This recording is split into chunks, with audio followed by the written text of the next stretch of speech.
ভক্তবৃন্দ, আজকে আমি মুরাদপুর চলে আসছি। আমাদের সামনে গৌর পূর্ণিমা তিথি মহোৎসব 14 মার্চ 2025 খ্রিস্টাব্দ, রোজ শুক্রবার। সেই উপলক্ষে এখানে আসা।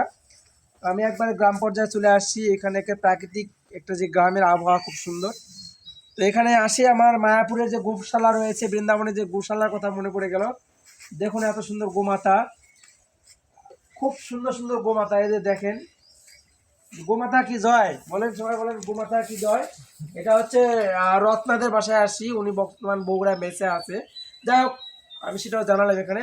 মাতাজি ওনার তো সেখানে ভক্ত মানুষ। তো এখানে আমরা আসছি। গোমাতা কি জয়, সবাই একবার জয় ধ্বনি দেন। আর গোমাতাগুলো আপনাদেরকে আরো ভালো করে দেখাচ্ছি। হরে কৃষ্ণ। এই যে দেখেন বড় বড় গোমাতা।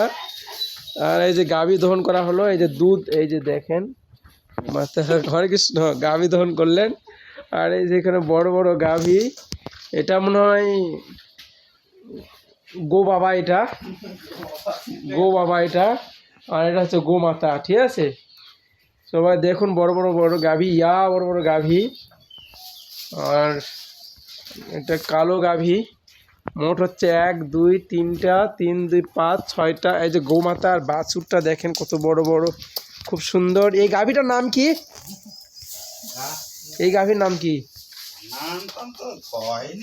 আচ্ছা, ওর নাম শ্যামলী। আর বাছুরটা দেখেন কত সুন্দর। গোমাতা বাছুরটা দেখেন কত বড় বাছুর। গো বাবা এটা, এটা গোমাতা। আর ওটার বৎসটা আপনার জুম করে দেখাচ্ছি, দেখেন গাভীর বাছুরটা দুগ্ধ পান করছে। কত সুন্দর গাভী, বাছুরটা কত সুন্দর, গোমাতাও কত সুন্দর। এসে একটা ব্লগ করলাম। ব্লগটা ভালো লেগে থাকলে অবশ্যই লাইক কমেন্ট করে জানাবেন। আর এইখানে আরেকজন আছে, চিত্তহরি গোপাল দাস। আর আমি তো আছি, আমার আসি কালেকশনে আসি। কালেকশন হোক আর না হোক, গাভী মাতা দর্শন করছি, এটাই বিশাল ব্যাপার।